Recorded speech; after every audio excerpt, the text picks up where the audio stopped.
제3과 일곱 교회에 보내는 편지 2 요한계시록 3장 주제절 볼지어다 내가 문 밖에 서서 두드리노니 누구든지 내 음성을 듣고 문을 열면 내가 그에게로 들어가 그와 더불어 먹고 그는 나와 더불어 먹으리라. 계시록 3장 20절 말씀. 시작하는 말 홀만 헌트의 작품 중에 문을 두드리는 손을 그린 유명한 그림이 있다. 문 밖에 서 계시는 예수께서 문을 두드리고 계시는 그림이다. 이 그림을 한참이나 감탄하며 감상하던 한 친구가 큰 발견이나 한 듯이 헌트에게 말했다. 여보게, 훌륭한 그림인데 문의 손잡이를 그리지 않았네 그려. 그랬더니 헌트가 이렇게 대답하였다고 한다. 나도 안다네. 그런데 손잡이는 문 안에 있다네. 밖에서는 열 수가 없지. 그렇다. 우리의 마음 문은 우리가 열어드리지 않는 한 예수께서 들어오실 수가 없는 것이다. 예수께서는 오늘도 우리에게 마음 문을 열어줄 것을 호소하고 계신다. 참고 우리는 3장에서 2장에 이어 7교회 중 남은 3교회를 집중적으로 연구하게 된다. 시대별로 보면 종교개혁 시대인 4대 교회부터 재림 직전의 라오디게아 교회까지이다. 이 시대는 로마 교황권이 약화되는 개혁의 시대요. 하나님의 교회가 이성의 공격을 받는 자유주의 시대였다. 그 반면에 19세기에는 선교적 부흥운동이 전 세계를 진동시켰던 시대요. 재림 직전에 무감각한 상태의 교회가 존재하는 시대이다. 4대 교회에 보내는 기별. 종교개혁 시대 이후 AD 1517년에서 1798년 1. 4대 교회에 편지하시는 그리스도의 모습은 어떠한가? 4대 교회의 사자에게 편지하라. 하나님의 7 영과 7 뼈를 가지신 이가 이르시되 내가 내 행위를 아노니 내가 살았다 하는 이름은 가졌으나 죽은 자로다. 계시록 3장 1절 말씀. 설명. 5번째 교회는 사대이다. 리디아 왕국의 수도였던 사대는 두아디라 남쪽 대로변에 있는 가장 중요한 도시였으며 고대 도시 중에서는 큰 도시에 속했다. 그 이름은 항상 부귀, 호화로움 등의 대명사로 사용되었다. 리디아 왕은 엄청나고 막대한 부를 소유하고 있었으며 페르시아와 그리스가 사대를 침공했을 때 당시로는 아주 놀랄만한 거액의 황금을 발견하였다. 사대는 살아남아 있는 자라는 뜻으로 로마의 우편도로에서 빌라델비아와 두아디라 사이의 망대처럼 서 있었다. 사대는 티몰루스 산맥에서 뻗어나온 한 산등성이의 고원지대에 위치하고 있어서 그야말로 천연적인 난공불락의 요새였다. 오늘날 사대의 유적지는 두아디라에서 남동쪽으로 56km 그리고 고대 서머나의 유적지로부터는 80km 정도 떨어진 곳에 있는 사르트라는 작은 마을에 있다. 그래서 사대의 시민들은 자기들의 성이야말로 절대 안전지대라고 확신하고 있었다. 그러나 그 확신과 방심이야말로 사대 멸망의 주 원인이 되었다. 고레스가 사대를 포위하고 있을 때 사대는 높은 성체와 험준한 지역만 믿고 방심하다가 벼랑을 기어오른 고레스의 군사에게 어이없이 함락되고 말았던 것이다. 고고학자들은 사대의 유적지에서 순금을 재련하는 데 쓰였던 도가니를 무려 300개 이상 발견했다. 사대의 유적 중에는 또한 아데미 여신의 신전이 유명하다. 신전은 폭이 50m, 길이 90m나 되었으며 모두 78개의 석주가 늘어서 있는 웅대한 것이었다. 4대 교회를 권면하시는 그리스도는 7 영과 7 뼈를 가진 이로 묘사되었다. 7 영이란 전술한 대로 성령의 온전한 역사를 의미한다. 4대 교회 시대를 열었던 종교개혁 운동은 성령의 역사로 시작되었으나 후에는 책망을 받을 만큼 지지부진해졌다. 그러나 그리스도께서는 처음부터 끝까지 온전한 성령의 능력으로 교회를 돌보고 계시는 분이시다. 7별은 성령의 인도하심을 받는 교회의 지도자들을 가리킨다. 비록 지도력이 약화되고 교회가 세속화될지라도 하나님께서는 도처에 성령으로 인도되는 참된 지도자들을 가지고 계신다. 이 4대 교회에 보내시는 책망은 무엇인가? 내가 내 행위를 아노니 내가 살았다 하는 이름은 가졌으나 죽은 자로다. 너는 일깨어 그 남은 바 죽게 된 것을 굳건하게 하라. 내 하나님 앞에 내 행위에 온전한 것을 찾지 못하였노니. 계시록 3장 1에서 2절 말씀. 설명. 4대 교회의 영적 상태는 내가 살았다 하는 이름은 가졌으나 죽은 자로다 라는 간결한 말로 기술되어 있다. 4대 교회는 칭찬을 받지 못하고 책망과 경고를 받는다. 4대 교회는 살았다 하는 이름은 가졌지만 실상은 죽은 신앙을 가지고 있었다. 오늘날 우리의 형편도 4대 교회와 다르지 않다. 기독교는 번영하고 부흥하는 것처럼 보인다. 거대한 교회들이 화려하게 세워지고 수만 명이 모이는 집회가 쉴 새 없이 열리고 있다. 교회의 영향력은 커가고 활동적이고 살아있는 것처럼 보인다.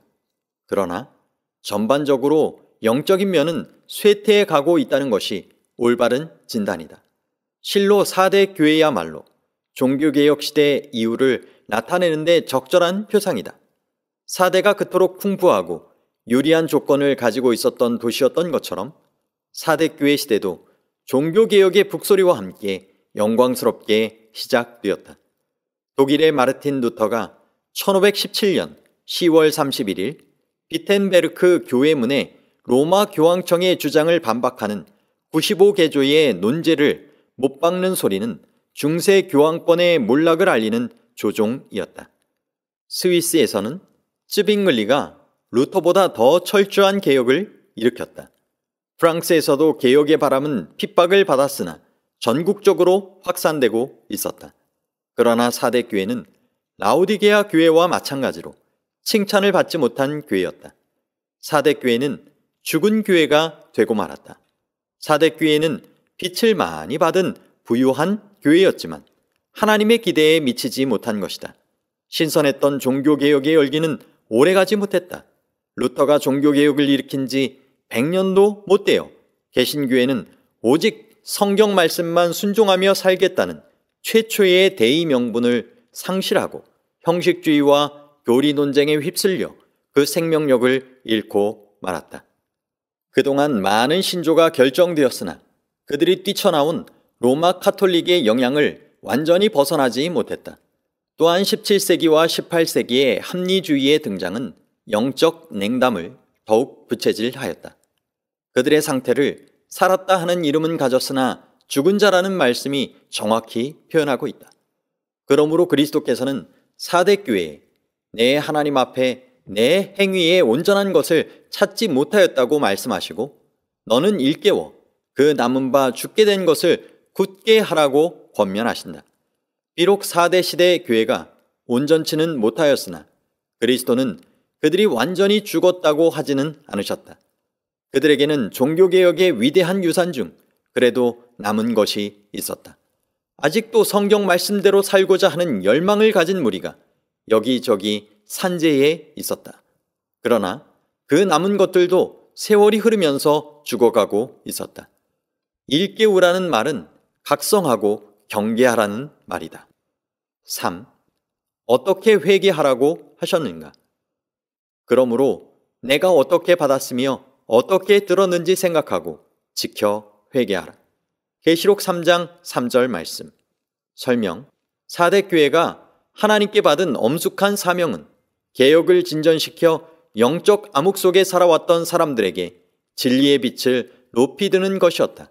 하나님께서 그들에게 바라신 것은 밝혀진 하나님의 말씀대로 사는 것이었다. 그러나 그들은 그렇게 살지 못했다. 그래서 회개하라는 엄숙한 말씀을 들은 것이다. 4. 4대 교회는 어떤 경고를 받았는가? 만일 일깨지 아니하면 내가 도둑같이 이르리니 어느 때에 내게 이르는지 내가 알지 못하리라. 계시록 3장 3절 말씀. 설명. 일깨우라는 말은 잠자지 말고 깨어 있어 각성하라는 말이다. 부주의하게 살고 잠들어 있으면 주인이 올 때를 알지 못한다. 사대는 부주의와 방심으로 역사상 여러 번 함락을 당했다.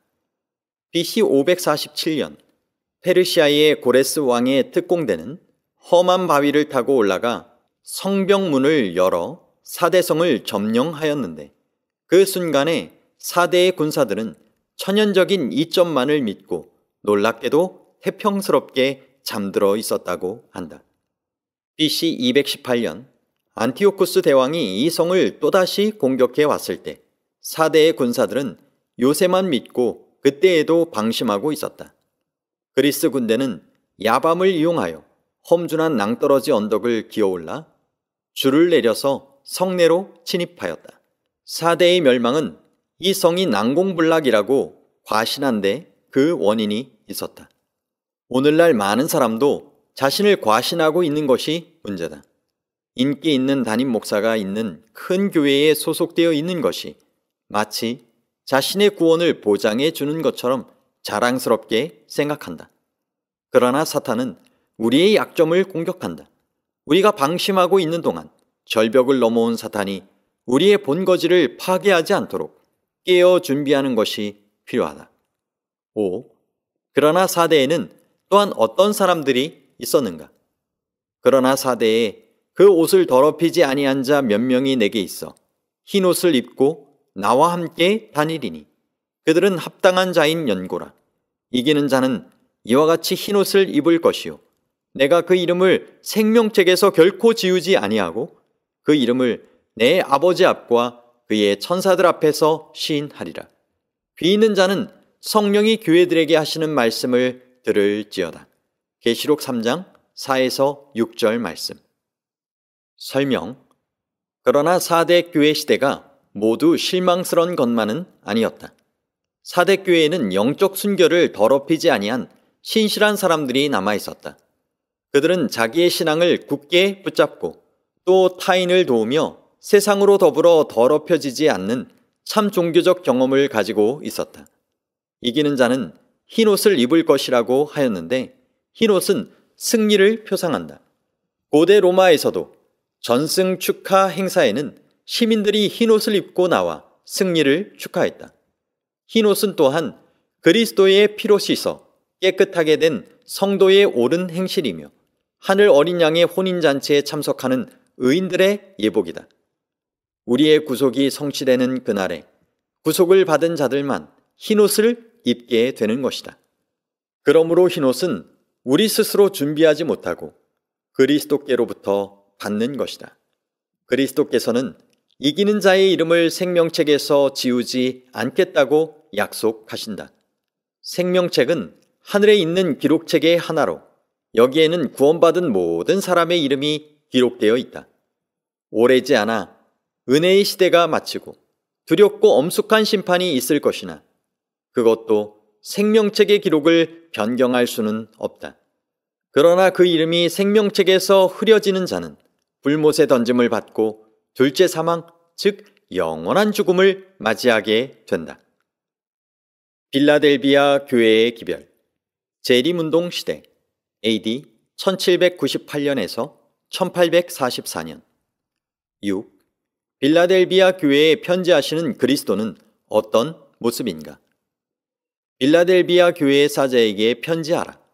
거룩하고 진실하사 다윗의 열쇠를 가지시니 곧 열면 닫을 사람이 없고 닫으면 열 사람이 없는 그가 이르시되. 계시록 3장 7절 말씀. 설명. 빌라델비아는 형제의 우애란 뜻을 가지고 있다. 여섯 번째 교회인 빌라델비아는 사대에서 동남동쪽으로 약 48km 내려온 곳에 위치하고 있고 주 경계에 위치하여 동부 고원지대로 들어가는 관문이었다. 빌라델비아는 아시아의 7교회 중에 가장 늦게 건설된 도시이며 지진이 많은 도시였다. AD 17년에 파괴적인 지진 후에 이 도시는 로마 황제 티베리우스에 의해 재건되기는 했으나 그때부터 작은 도시로 남게 되었다. 지진으로 도시가 폐허가 되면서 시민들은 무너지는 석재들이 두려워 도시 밖으로 나가 임시로 초막을 짓고 살았다고 한다. 빌라델비아는 헬라 문명을 아시아 지방에 보급하는 전초기지였으며 작은 아데네란 별명을 가질 정도로 헬라 문화의 중심지가 되었다. 빌라델비아는 현재 알라세이르로 불리고 있는 인구 15만의 소도시이며 이슬람 국가인데도 주민의 상당수가 그리스도인들이다. 제1차 세계대전 이전에는 도시의 대부분이 그리스도인이었지만 1923년 케말주의 투르크족들이 그리스도인들을 추방한 후 서머나와 같은 운명이 되었다. 오늘날 빌라델비아를 방문하는 사람들은 이 도시의 옛 영화를 찾아볼 길이 없고 오직 무성한 잡초와 고대 성벽의 잔해들만을 보게 된다. 역사적으로 빌라델비아 교회 시대는 1798년 교황권의 세력이 꺾인 때부터 재림운동이 세계 도처에서 불길처럼 일어나 사람들의 신앙을 분기시켰던 재림운동의 시대를 포함하고 있다. 헬라 문명을 전 아시아에 보급시켰던 빌라델비아의 이미지는 전 세계의 재림기별을 전했던 재림운동의 시대를 잘 대표하고 있다. 빌라델비아 교회를 돌보고 계시는 그리스도는 먼저 거룩하고 진실하사 다윗의 열쇠를 가지시니 곧 열면 닫을 사람이 없고 닫으면 열 사람이 없는 분으로 묘사되고 있다. 거룩하고 진실하다는 것은 하나님으로서 그리스도의 속성을 대표하는 말이다. 다윗의 열쇠를 가졌다는 것은 절대적인 왕의 권위를 가지고 새로운 시대를 여는 것을 상징하고 있다. 이것은 구약 성경 이사야 22장 21에서 22절에 나오는 말씀을 인용한 것으로 엘리야김에게 다윗집의 열쇠가 맡겨졌다는 것은 모든 정권을 그의 손에 맡긴다는 보증이었다. 마찬가지로 그리스도는 절대적인 왕의 권리와 구원의 열쇠를 가지신 분이다. 그는 빌라델비아 교회에게 열린 문을 두었으되 능히 닫을 사람이 없으리라고 말씀하신다. 빌라델비아가 고원지대로 들어가는 관문으로서 열쇠를 관리하듯이 빌라델비아 시대에 예수께서는 지성소로 들어가 조사 심판을 시작하셨다. 2300주야의 대예언을 마감하고 이제 마지막 시대로 들어가는 문을 여신 것이다. 7. 빌라델비아 교회에게 주신 칭찬은 무엇이었는가? 볼지어다 내가 내 앞에 열린 문을 두었으되 능히 닫을 사람이 없으리라. 내가 내 행위를 아노니 내가 작은 능력을 가지고서도 내 말을 지키며 내 이름을 배반하지 아니하였도다. 계시록 3장 8절 말씀. 설명. 빌라델비아는 동부 고원지대로 들어가는 관문이었다. 빌라델비아의 문이 활짝 열리면 누구든지 통과할 수 있었지만 문이 닫히면 아무도 들어갈 수가 없었다. 빌라델비아 교회는 비록 작고 능력은 미약했지만 순종하는 교회였다. 하나님의 말씀대로 사는 것이 고달픈 것이었지만 결코 배반하지 않았다. 오늘날도 복음은 열린 문처럼 개방되어 있다. 누구든지 원하기만 하면 그리스도와 복음에 대해 알 수가 있다. 비록 이슬람 국가에 살고 있다 하더라도 인터넷에 기독교나 그리스도를 치면 수많은 정보가 뜰 것이다. 이제는 아무도 이 정보의 홍수를 막을 수 없게 되었다. 열린 문은 두 가지를 의미한다고 생각할 수 있다. 하나는 빌라델비아 교회 시대에 선교의 문이 활짝 열린 것이다. 빌라델비아 교회 시대는 전도의 열성적인 시대였다. 선교의 아버지라 불리는 윌리엄 캐리가 1793년 인도 선교사로 떠나는 것을 시작으로 위대한 선교의 세기가 시작되었다. 선교 정신으로 무장한 그들은 아마존 유역과 아프리카 지역에도 복음을 전하였다. 빌라델비아 시대의 교회는 또한 부지런히 예언을 연구하여 예수의 재림을 온 세상에 전한 시대였다. 1844년 당시 재림 기별은 미국뿐 아니라 전 세계적으로 전해졌던 것이다. 그러나 그들은 사회나 교회의 주류가 아니었고 크게 영향력이 없는 적은 능력의 사람들이었다. 그들은 그들이 다니던 교회에서 출교당하고 비웃음거리가 되기도 했지만 신실하게 그들의 신앙을 고수하고 하나님을 떠나지 않았다. 열린 문의 또 하나의 중요한 의미는 빌라델비아 교회 시대가 마칠 때 예수께서는 지성소로 들어가시고 지성소의 문을 여셨다는 것이다. 이에 하늘에 있는 하나님의 성전이 열리니 성전 안에 하나님의 언약궤가 보였다고 성경은 말한다. 그리스도께서는 하늘 지성소에서 우리를 위해 마지막 중보를 하고 계신 것이다. 그러므로 이제는 우리 모두가 은혜의 보좌 앞에 담대히 나아갈 수 있게 된 것이다. 내가 내 행위를 아노니 내가 작은 능력을 가지고서도 내 말을 지키며 내 이름을 배반하지 아니하였도다 라는 칭찬의 말씀은 빌라델비아 교회에 맞는 말씀이다. 서머나 교회와 마찬가지로 빌라델비아 교회에도 책망의 말이 없고 격려와 위로의 말씀만 있다. 그들에게 큰 권세나 조직은 없었으나 전 세계에서 헌신적인 선교 사업을 수행하였으며 박해를 무릅쓰고 재림기별을 전하였던 것이다. 8. 사탄의 회는 누구인가?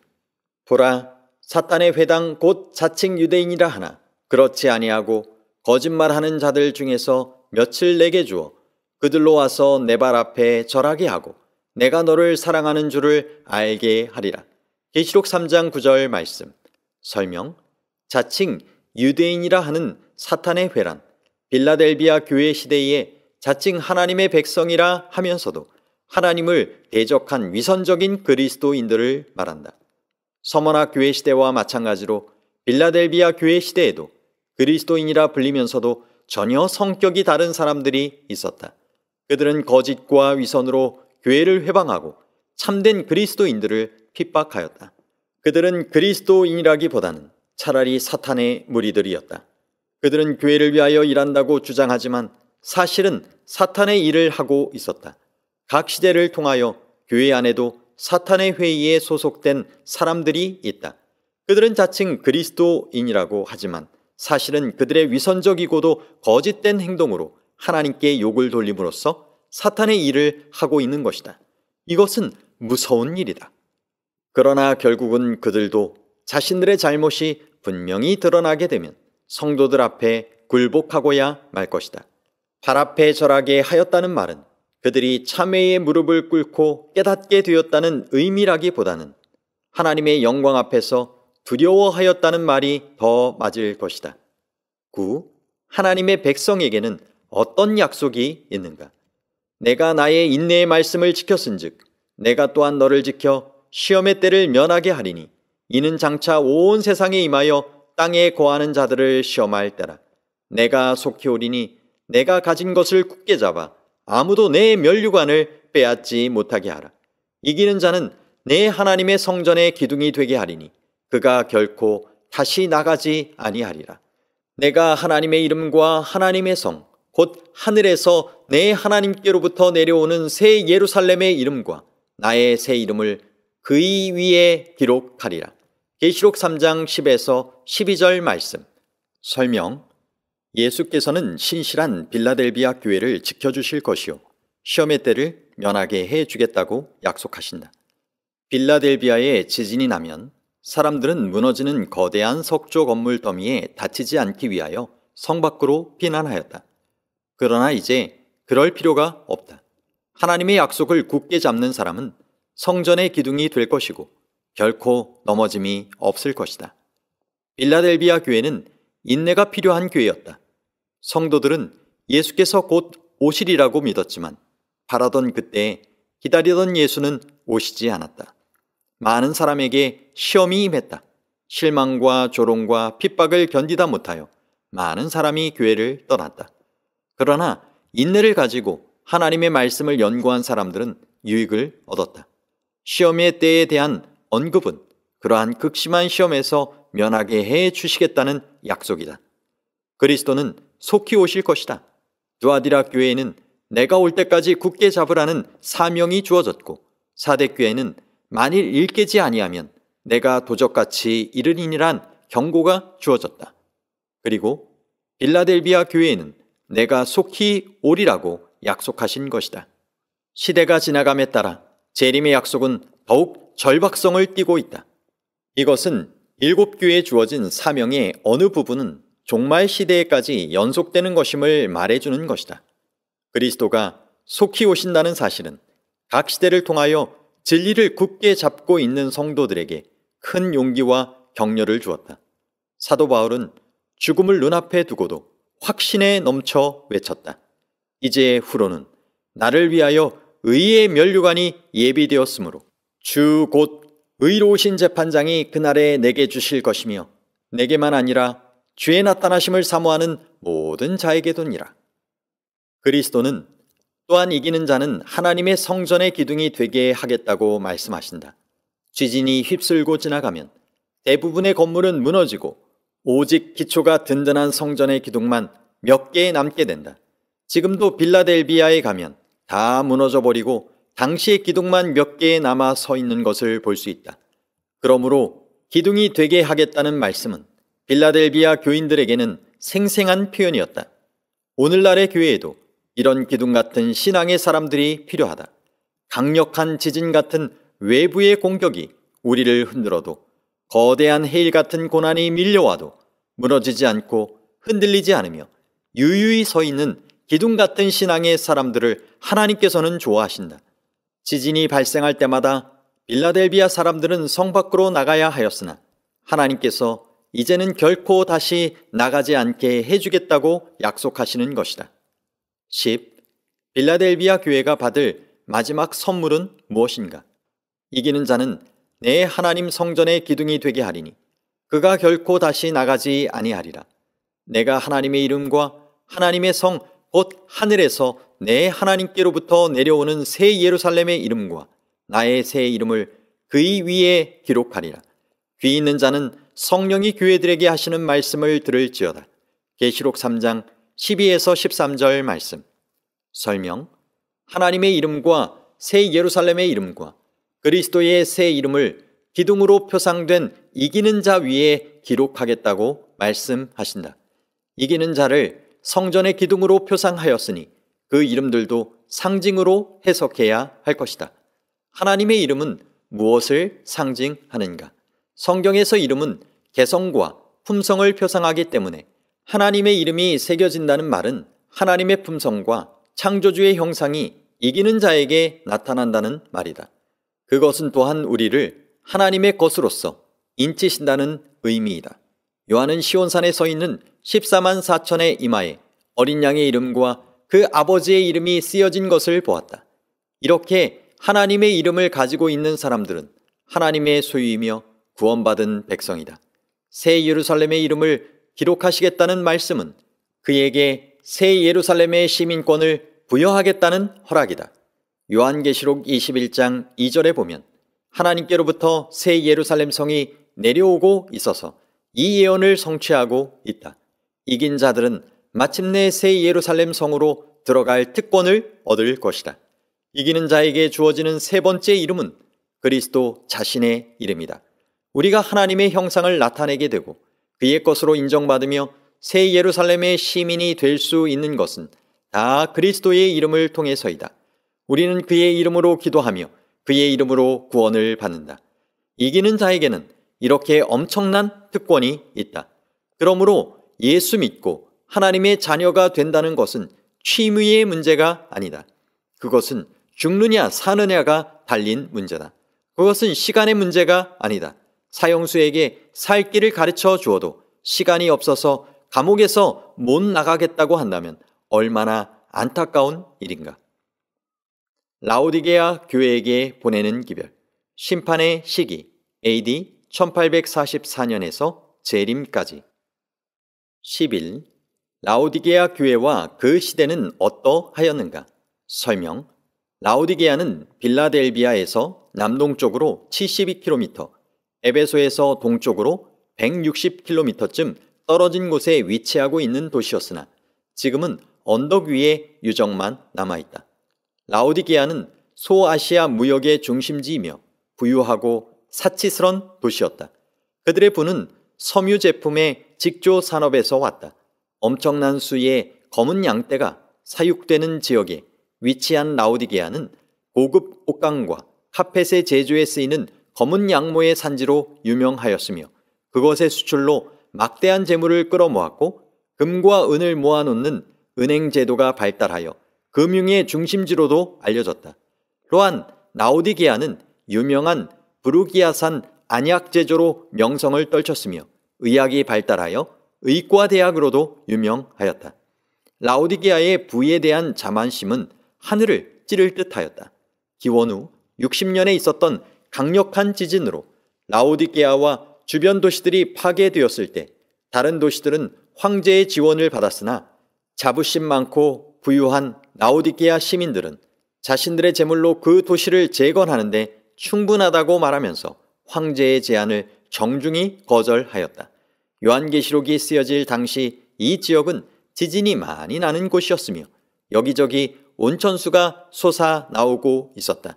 물이 부족한 라오디게아는 수로를 만들어 히에라볼리에 물을 끌어다 썼는데 히에라볼리 온천의 뜨거운 물은 10km 정도를 흘러 라오디게아 지역에 도착할 쯤에는 미지근한 물로 바뀌고 만다. 유황 냄새가 나는 이 미지근한 물은 사람들이 마시면 구토를 일으켰다. 라오디게아는 상당히 큰 도시였던 것으로 보인다. 지금도 발굴이 계속되고 있으며 십자가가 조각되어 있는 돌들이 발견되는 것으로 보아 비잔틴 시대에는 큰 교회들이 있었을 것이다.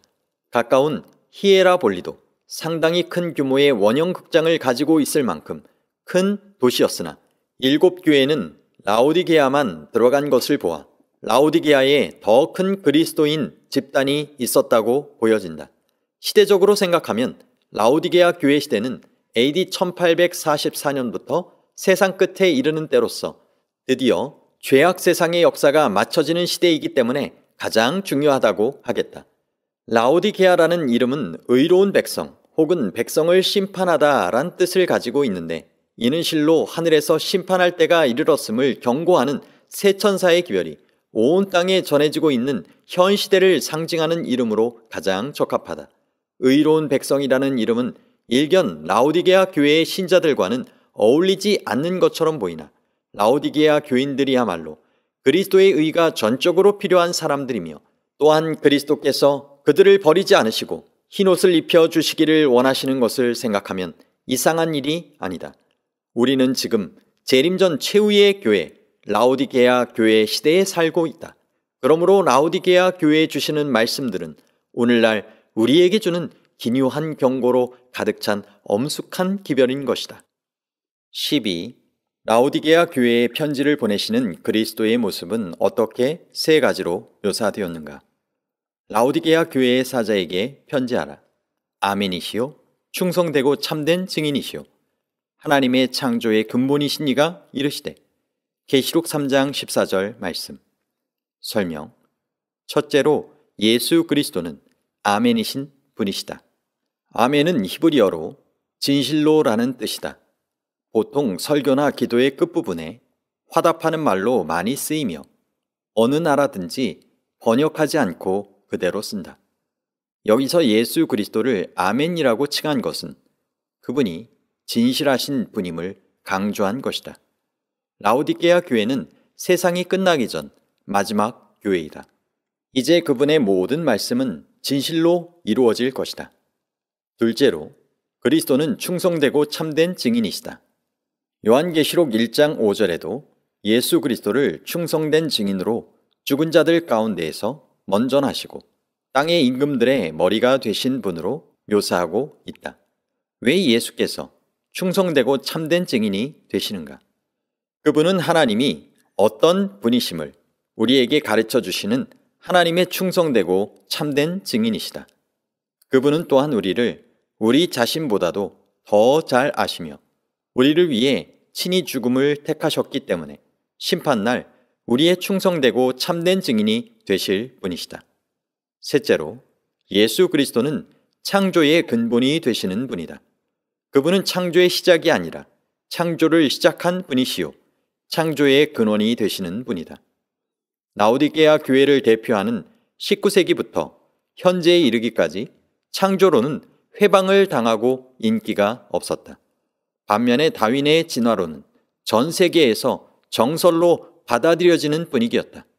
그러므로 이 시대를 인도하시는 그리스도를 창조의 근본이라고 강조하는 것은 적절한 것이다. 13. 라오디게아 교회의 영적 상태는 어떠하였는가? 내가 내 행위를 아노니 내가 차지도 아니하고 뜨겁지도 아니하도다. 내가 차든지 뜨겁든지 하기를 원하노라. 내가 이같이 미지근하여 뜨겁지도 아니하고 차지도 아니하니 내 입에서 너를 토하여 버리리라. 계시록 3장 15에서 16절 말씀. 설명. 라오디게아 교회에는 한마디의 칭찬도 없다. 그렇다고 라오디게아 교회가 배도를 하거나 이단설을 받아들여서 책망을 받아야 했거나 심각한 죄를 지은 것도 아니었다. 그러나 라오디게아 교회는 미지근한 교회였다. 이것은 라오디게아의 지정학적 위치와도 관계가 깊다. 라오디게아는 10km쯤 떨어져 있는 히에라볼리의 온천물로부터 물을 공급받았다. 수로를 통하여 뜨거운 온천물이 라오디게아에 도착할 즈음에는 이미 물은 식어버리고 말았다. 광물질이 용해된 이 물은 목욕에는 좋을지 모르나 사람이 마시면 구토를 일으키게 하였다. 이런 현상은 미지근한 라오디게아 교회의 영적 상태를 묘사하는 것으로서 예수께서는 내 입에서 너를 토하여 버리리라고 말씀하신다. 라오디게아 교회 시대는 다니엘서의 2300주야의 예언이 끝나는 1844년부터 우리가 살고 있는 오늘날까지의 교회를 말하는 것으로 위의 성경 말씀은 현대 교회의 세속적이고도 무관심한 상태를 잘 나타냈다고 볼 수 있다. 여기서 뜨겁든지 하기를 원한다라는 말은 하나님께 대한 헌신과 열정을 의미할 것이다. 그렇다고 차지도 아니하다는 말이 아예 관심이 없거나 냉정하게 될 것을 말하는 것도 아니다. 하나님께서 우리가 그렇게 되는 것을 원하실 리가 없다. 찬물은 우리를 시원하게 하고 정신이 들게 하며 청량한 느낌을 준다. 특별히 라오디게아처럼 물이 부족하고 더운 지방에서는 찬물이야말로 사람들을 정신나게 하는 것이었다. 뜨겁거나 차다는 것은 사람을 메스껍게 하지 않는 상태를 말하는 것이다. 오늘날 이 지역을 방문하는 사람들은 히에라볼리 지역에서는 뜨거운 온천수를, 골로새 지역에서는 찬물을 얻을 수 있다. 물이 없었던 라오디게아는 도수관을 통하여 이 두 지역의 물을 가져다 사용했다. 뜨거운 물이든지 찬물이든지 10km나 떨어진 라오디게아에 도착할 즈음에는 미지근하게 변해버렸던 것이다. 라오디게아 교회는 배도나 이단으로 정죄를 받지는 않았다. 열성을 내지도 않았기 때문에 핍박도 없었다. 그러나 가장 심각한 문제는 미지근한 무관심이었다. 그들의 자부심과 모자랄 것이 없는 부유함과 자만이 그들을 그렇게 미지근하게 만들었다. 14. 라오디게아 교회는 자신에 대해 무엇을 알지 못했는가? 내가 말하기를 나는 부자라 부유하여 부족한 것이 없다 하나 내 곤고한 것과 가련한 것과 가난한 것과 눈먼 것과 벌거벗은 것을 알지 못하는도다. 계시록 3장 17절 말씀. 설명. 실제로 라오디게아는 부유한 도시였다. 지진이 일어나서 도시가 파괴되었을 때 이 도시는 황제의 원조까지 거절하고 자력으로 도시를 재건한 일이 있다. 이러한 물질적인 풍요는 그들로 하여금 자기들이 영적으로도 부유하다고 생각하도록 만들었다. 그들은 자부심이 많고 부족을 느끼지 않았다. 그러나 그들의 비극은 그들이 영적으로는 심히 가난하고 벌거벗었지만 본인들은 그것을 모르는 데 있었다. 그와 같이 마지막 시대의 라오디게아 교회 시대도 모든 것이 풍족하여 부족함이 없다고 느낄 만큼 외적으로는 번영할 것이다. 교회가 세상보다 오히려 더 화려하고 강대하여 찬탄을 자아낼 것이다. 거대한 교회 건물, 장엄한 의식, 활발한 사업들이 진행될 것이다. 그러나 이것들은 위장된 것일 뿐 영적으로 그들은 곤고하고 가련했다. 그리고 가난하고 눈멀고 벌거벗었다. 그런데도 그들은 자기들의 상태를 깨닫지 못했다. 이것이 라오디게아 교회 시대의 비극이었다. 15. 라오디게아 교회에 어떤 권면이 주어졌는가? 내가 너를 권하노니 내게서 불로 연단한 금을 사서 부유하게 하고 흰옷을 사서 입어 벌거벗은 수치를 보이지 않게 하고 안약을 사서 눈에 발라 보게 하라. 계시록 3장 18절 말씀. 설명. 그러나 그리스도께서는 그들을 버리지 않으셨다. 토할 것 같은 사람들이었지만 그리스도께서는 오래 참으시고 권고하신다. 그들에게는 아직 희망이 있었다. 그들이 구원받기 위해서는 불로 연단한 금이 필요했다. 불로 연단한 금은 상징적으로 믿음의 시련을 말한다.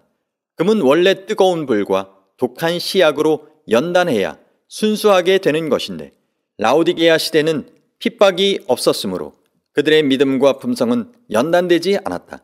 그렇지만 그리스도께서는 당신에게서 순수한 금을 사서 부유하게 되라고 초청하신다. 흰옷은 요한계시록에서 여러 번 구원과 의로움의 상징으로 상징되었다.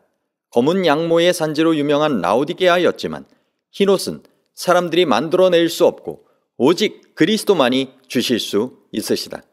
벌거벗은 수치란 물질적 빈곤을 말하는 것이 아니라 죄의 비참한 상태를 말하는 것이다. 라오디게아는 부유했지만 그들의 영적인 빈곤과 수치를 깨닫지 못하고 있었다. 여기서 내게서 사라는 말이 오해를 불러 일으킬 수 있다. 구원을 살 수 있는가? 그것은 값없이 은혜로 주시는 것이 아니었던가? 그렇다. 그것은 은혜로만 받는 것이다. 그렇지만 우리는 그리스도에게서 그것들을 사기로 결심해야 된다. 그것이 믿음이다. 구원은 원하든 원하지 않든 무조건 나누어주는 구호 물품은 아니다. 그리스도의 용서와 구원은 사람이 그것을 믿고 받아들이기로 결단해야 비로소 얻을 수 있는 것이다. 하나님의 아들의 희생은 값싼 것이 아니기 때문이다. 그러나 사기는 하되 그 값은 무료요 은혜인 것이다. 어느 차디찬 겨울날 보기에도 아주 초라한 어떤 부인이 왕의 온실 옆에 서서 탐스럽게 익은 포도를 바라보면서 어떻게 하면 저 한 송이 포도를 병석에 누워있는 어린 자식에게 먹일 수 있을까 하고 생각에 잠겼다. 그 부인은 집에 돌아가 길쌈을 해서 얼마의 돈을 벌어 가지고 다음날 정원지기에게 가서 포도 한 송이를 사기를 원하였으나 정원지기는 거절하고 그 부인을 내쫓아 버렸다. 할 수 없이 부인은 자기 집에 돌아와 침대에 깐 담요를 전당포에 가져가 약간의 돈을 만든 다음 다시 정원지기에게 가서 돈을 내밀며 포도를 팔기를 원하였으나 정원지기는 노발대발하면서 그 부인을 내쫓으려고 하였다. 그때 마침 공주가 지나가다가 정원지기의 노한 태도와 울면서 애원하는 여인의 모습을 보게 되었다. 공주는 그 이유를 물어 사건의 전말을 알게 되었고 부인에게 향하여 말하기를 부인은 잘못 생각하였습니다. 우리 아버지는 장사꾼이 아닙니다. 한 나라의 황제입니다. 그러므로 이 포도는 팔 수가 없습니다. 그러나 거저 드릴 수는 있습니다. 하면서 그 부인이 원하는 것보다 넘치도록 포도를 따서 그녀에게 주었다. 이 이야기와 같이 하나님께서도 우리를 사랑하시기 때문에 우리 각 사람에게 말로 다 형용할 수 없는 모든 것을 주셨다. 바울은 말하기를 자기 아들을 아끼지 아니하시고 우리 모든 사람을 위하여 내주시니가 어찌 그 아들과 함께 모든 것을 우리에게 주시지 아니하겠느냐 하였다. 라오디게아 교회는 안약을 사서 눈에 바르도록 명령을 받았다. 고대 라오디게아는 유명한 의과 대학이 있어서 효능이 좋은 안약을 만들어내었다. 그러나 사람이 만들어내는 안약은 라오디게아의 병을 고칠 수 없었다. 이 교회는 영적 식별력을 잃어 자기의 비참한 형편을 보지 못하는 병에 걸렸기 때문에 그리스도에게 직접 고침을 받아야 하는 것이다. 16. 그리스도께서는 라오디게아 교회를 사랑하시는가? 그리고 그분의 약속은 무엇인가? 무릇 내가 사랑하는 자를 책망하여 징계하노니 그러므로 내가 열심을 내라. 회개하라. 볼지어다 내가 문 밖에 서서 두드리노니 누구든지 내 음성을 듣고 문을 열면 내가 그에게로 들어가 그와 더불어 먹고 그는 나와 더불어 먹으리라. 이기는 그에게는 내가 내 보좌에 함께 앉게 하여 주기를 내가 이기고 아버지 보좌에 함께 앉은 것과 같이 하리라. 귀 있는 자는 성령이 교회들에게 하시는 말씀을 들을지어다. 계시록 3장 19에서 22절 말씀. 설명. 라오디게아 같은 미지근한 교회도 그리스도께서는 아직 버리시지 않고 사랑하신다.